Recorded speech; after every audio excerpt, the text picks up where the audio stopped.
Guys, welcome back to the channel. Thanks for watching. Today I'm going to be doing a top 5 video of my favorite foundations, so let's just go ahead and jump in. Okay, so I will say that all these foundations are similar in the fact that they are all very like a satin matte, breathable matte, demi matte, whatever you want to say, kind of formula. So I'm going to try not to repeat myself too much, but that is kind of the theme that I have going on here. So the first one I'm going to talk about is definitely kind of no surprise if you watch some recent videos of mine.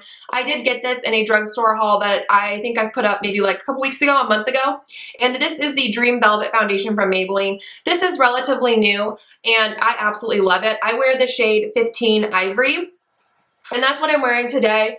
It's just good. It's so like full coverage and it's a mousse-like texture, so you think it would be like really drying, but it does have that hydrating claim in it, and it's just like makes your skin look still like skin, you know. It doesn't make it look too cakey or anything. This is kind of more expensive for the drugstore. I want to say I paid around $11 or $12 for mine, but it is a very, very good foundation and definitely like a newfound holy grail product. Okay, so the next one is definitely like one you've heard me talk about forever if you've watched my videos, and this is the Revlon Color Stay. This is the combo to oily skin one. They do have a dry skin or like normal to dry skin one. I've tried both and I love both. It's honestly, I don't see that much of a difference between them. I just kind of buy whichever I can find my shade in. But they recently repackaged it and it now comes with a pump, which is my all-time favorite. And I like applying this best with like a dampened Real Techniques beauty sponge or a beauty blender. Oh, and that's the thing. With this foundation, it works best with a brush. At least in my opinion, that's the way I like to use it. Okay, so anyways. But yeah, I like this one with a Real Techniques sponge that is damp just because it is a very, very full coverage foundation, and that damp sponge really can soak up all the extra product. I wear the shade 180 Sand Beige, and I just love this stuff. If you want a good full coverage drugstore foundation, this one, so good.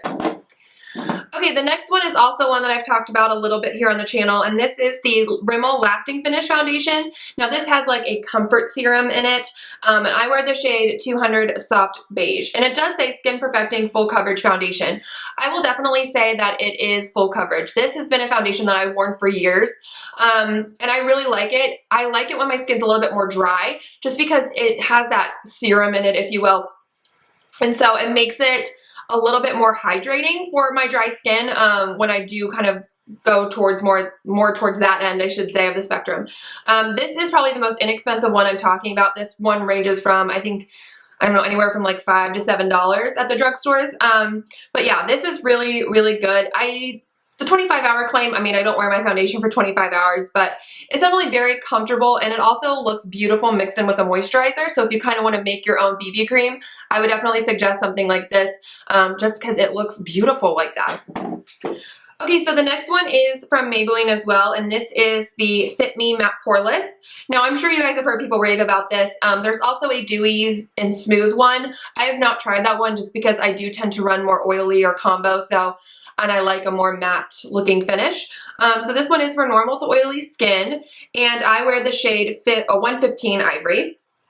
And it is just a beautiful foundation. It's a little bit, I would say, like in the middle of these two. Like this one is like really kind of hydrating. This one is not so hydrating, and this falls kind of in the middle of these.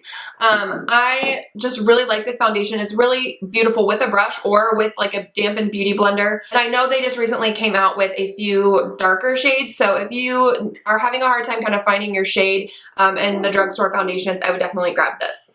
Of course, my dog is barking. What else is new? Okay, the last foundation I want to touch on is from L'Oreal, and this is the Infallible Pro Matte. This one is probably the most expensive I'm talking about. I want to say it's anywhere from like $12 to $15. And it is a demi matte finish. And again, like I said in the beginning, you guys are going to hear me say demi matte, breathable foundation, you know, whatever, because that's what all these foundations do, because that's what I look for in a foundation.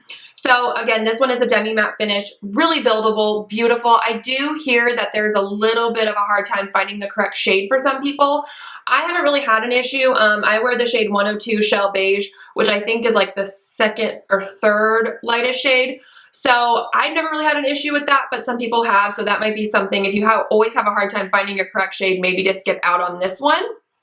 But overall, this is just a really beautiful finish. It's very like your skin, but better. I don't know. I love this foundation so much, obviously, because it's in my top 5. Okay guys, so that is it for my top 5 foundations. Thank you so much for watching. Please subscribe if you haven't already, and I will catch you guys in my next video. Bye.